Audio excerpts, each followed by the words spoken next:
This is a former Rookie of the Year. This is a former MVP.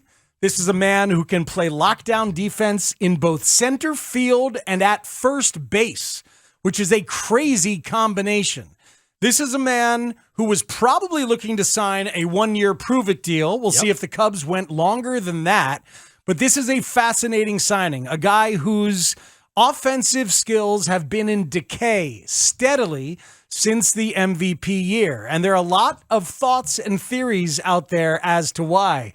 And we can discuss. But this is a guy who makes all the sense in the world for a team like the Cubs to come here and get a chance to be remade from the Cubs in a place like Wrigley with an active fan base and a chance to contend as part of other teams, other spending, other acquisitions that the Cubs are going to make. And this guy needs a reclamation. He needs a lot of help. And I'm sure the Cubs have done their research and have their theories on how to help Cody Bellinger. And he is now a Cub, according to John Heyman. That is awesome. 312-644-6767 is the phone number if you want to hop in and talk about it right now. Thank God that Sunnyside dispensary just went up right there on Clark, across the street from the park, too. You guys can have no shortage of weed. Oh, yeah, there is that. He's high all the time. I might be I love this. This was a guy I was hoping the White Sox would be in on. Did you see the video of him hitting at Oklahoma State last week with Matt Holliday and his son? I did. And there was some correlation about Matt Carpenter last year having this exact same kind of offseason, and you saw what happened with Carpenter and the Yankees. Cody Bellinger to the Cubs makes so much sense to me. It just makes so much sense. He already knows what it's like to play at Wrigley in big games. Yes, he does. He's been played there. He's done it in the biggest, on the biggest stage. And I wonder what this signing, and we're waiting on the years and stuff like that, but I wonder what this signing does to the Xander Bogaerts and Dansby Swanson markets. Chase. Yeah. Like, does that elevate their going, okay. Okay, they're making a move. He's buying in. Even if it's a one-year deal, he's buying in, going, okay, we like that. This is a former MVP. Bellinger liked around the league. I wonder if that's just another little carrot for those guys. Money's going to rule. We know that. Yeah. But if you're at 185 and somebody else is at 180, if Boston's at 185, and you got guys like Lester calling you saying, hey, other people are getting on board. We're spending money. We want you, but we're gonna go shop elsewhere too. Yeah, we'll see what the terms are, and we're waiting on years, and we're waiting on money. Because 1 year, 17.5. Oh my God! Per Joel Sherman, phenomenal, an absolute no-brainer of a signing. 1 year at 17.5. Let's go. I thought he was going to get 1 and 20. The Dodgers non-tendered him. What was he going to get? I think he was going to get 19 or 20 based on the ARB and where he was. Yeah. At the arbitration. Yep. So they non-tendered him, and he takes a little bit less. 1 year at 17.5 for the Cubs. Matty Lee has confirmed the report as well. So here we go. This is that's tremendous. Jeff Passons now. There we go. All right, so Pete Crow Armstrong is eventually going to be, ideally, your center fielder, but Bellinger here for a year to take a flyer on Bellinger and see what you can get and see if you can fix him. Because guess what? If you can fix him, then you'll have a very happy player whose career has been rejuvenated, who might be interested then in staying with you and could play a corner outfield spot, could shift over to first base where he has shown the ability to play. Very, very interesting signing. Cubs got better today. And this is saying, like, this is a guy who had an OPS plus in 21 of 44 and 22 of 78. And I think the Cubs got better today. I've got some interesting data on Cody Bellinger that I think matters a lot, as you have wondered why he has fallen so drastically from his MVP season of 2019 to 2022. When Bellinger came up, he was a really good hitter who sprayed the ball all over the yard and had a little bit of power. And then he started having a little bit more power.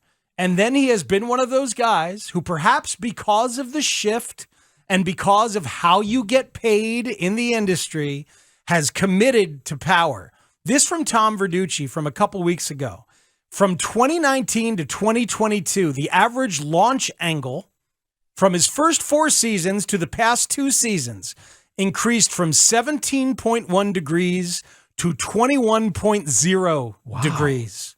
Wow. His ground ball hits were cut in half, 37.8 per year at the beginning to 18.5 ground ball hits per year. This is part of a big exploration from Verducci at SI.com about what the shift is going to change. And it may not happen right away. It's going to take a little while. But guys who have committed to try and hit it over the shift out of frustration for seeing their ground balls into what had previously been gaps become outs will now have an opportunity to try and maybe resume life as the all-around hitters that they were originally.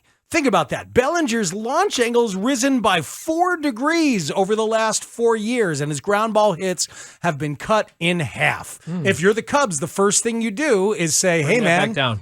Let's go ahead and level off your swing a little bit more. We were right there with you. The whole league was right there with you. Now the rules have changed to incentivize you being the all-around hitter that you could possibly be.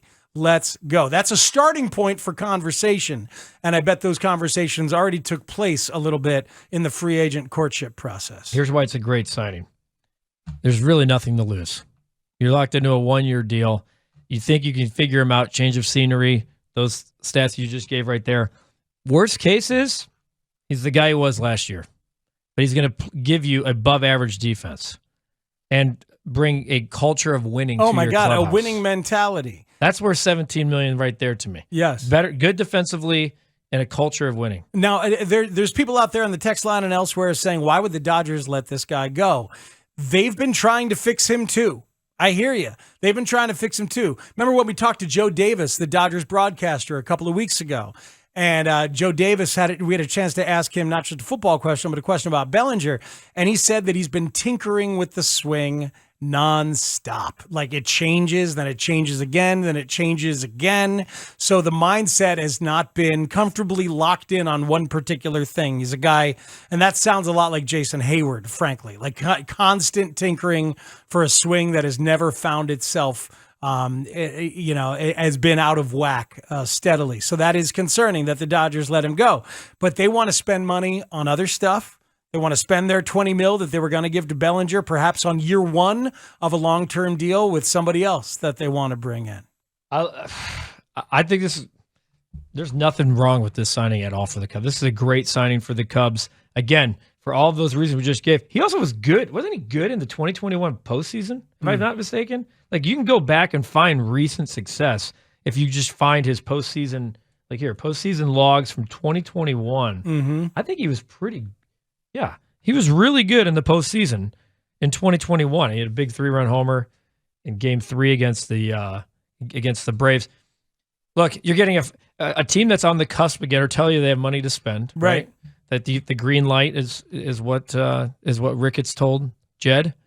So they're going out, getting a former MVP that plays good defense and has a culture of winning. Yep. And you're hoping to capitalize that he can get back to revert in any way, shape, or form to a guy with an OPS plus over 130. Yeah, I mean, it's just, the center field first base combo is a pretty damn rare combo. You got a guy who can play center and he can play first. And remember, so he can help you build a bridge for Matt Mervis as well if you need to. Or you got a heavily, you want a heavy left-handed lineup. You can play Bellinger at first and Mervis at a DH early on if you want to do that. Seriously, depending on what they need and what they do, if they do grab another outfielder or they grab a first baseman like Trey Mancini or something like that, Bellinger can cover a couple different spots. We got time to take your phone calls if you want on breaking news as the Cubs have agreed to deals with Cody Bellinger, and Danny Parkins called it yesterday, breaking baseball news while he's out. It is a consistent and bankable thing.